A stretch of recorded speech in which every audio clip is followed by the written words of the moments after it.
Hi, this is Coach Leanna from Unstoppable You. Do you ever just stop and notice your mind chatter? That's what I was doing this morning as I was getting ready for the day. I was noticing what my mind was doing. And I'm kind of embarrassed to admit it sounded really crazy. For example, I must have thought about this item on my to-do list, which is simply writing a couple of cards to people, 10 times while I was getting ready this morning.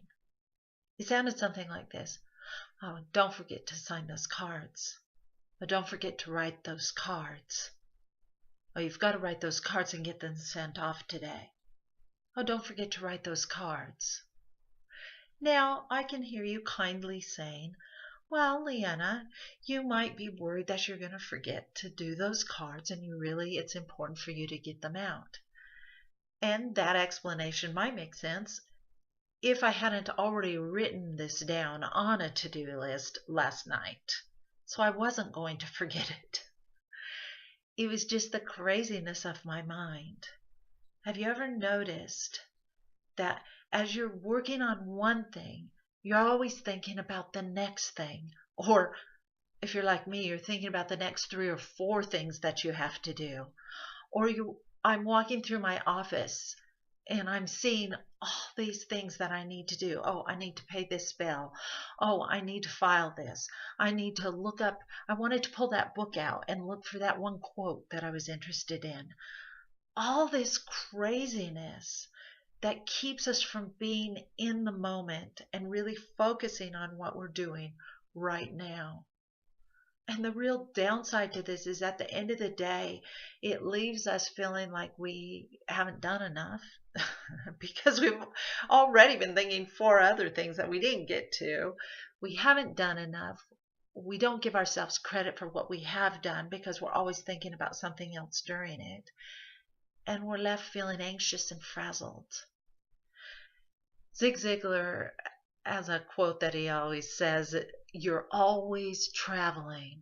Talking about how when you're at work, you're thinking about stuff you need to get done at home. When you're at home, you're thinking about stuff you need to get done at work. You're never present. Gallup did a survey on professional women that asked them questions like, do you try to multitask, do several things all at the same time? Or do you tend to focus on one thing at a time? Even if you move quickly from one thing to the next, you're focusing on one thing at a time. The women that said that they really focus on one thing at a time reported higher satisfaction not only at work, but also in their lives. And it makes sense, doesn't it? Because when you focus on one thing at a time, when you're in the moment, enjoying what you're doing right now, it gives you that feeling of contentment, satisfaction. But I can hear you saying, because I say it myself, if I focus on one thing at a time, I won't get enough done. If I don't think ahead a few steps, then I won't have planned what I need to do next. But the fact is, we tend to be more productive when we focus on one thing at a time. We get more done. And it's okay to plan to write a to-do list so that you won't forget things. But the obsessing of it, the not focusing on what you're doing in the moment, does not help you get more of those things done.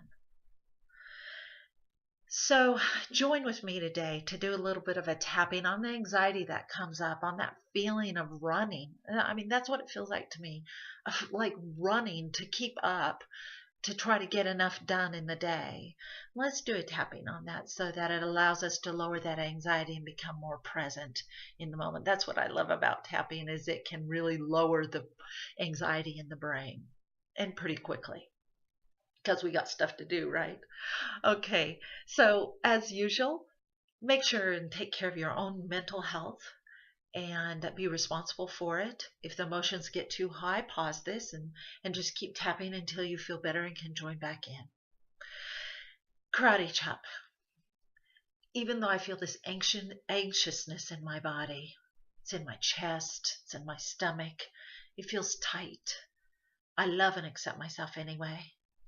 Even though I'll never get everything done on my to-do list, I still love myself. Even though it's very hard for me to stay present in the moment. My mind is racing. I love and accept myself anyway. My racing mind, it's kind of crazy what it does. All these thoughts racing through it. All these things that I need to do. I can never keep up. I feel the stress in my body. I don't have enough time. I just won't keep up. And take a deep breath. If you feel in your body still a lot of tenseness, it's pretty high, higher than a 3 or 4, then again, take some time to tap that until the stress is released. And then you can move to the positive round. Eyebrow. I choose to stay present now. I treat my mind, my crazy mind, with kindness, love, understanding, and maybe even humor. I choose to be calm and focused. I can only do one thing at a time, and I enjoy each moment. There's enough time for me to get done what I need to get done. It's okay. Life is about living, not about doing. All is well. Take a deep breath. And my challenge for you, see how much of today you can stay in the moment. Love yourself through it if you're not staying in the moment. Don't get into the judgment and critical place, but embrace it, laugh about it. Laugh about how crazy it sounds that when you listen to your mind chattering away. And most of all, keep breathing, keep tapping, and have a wonderful day.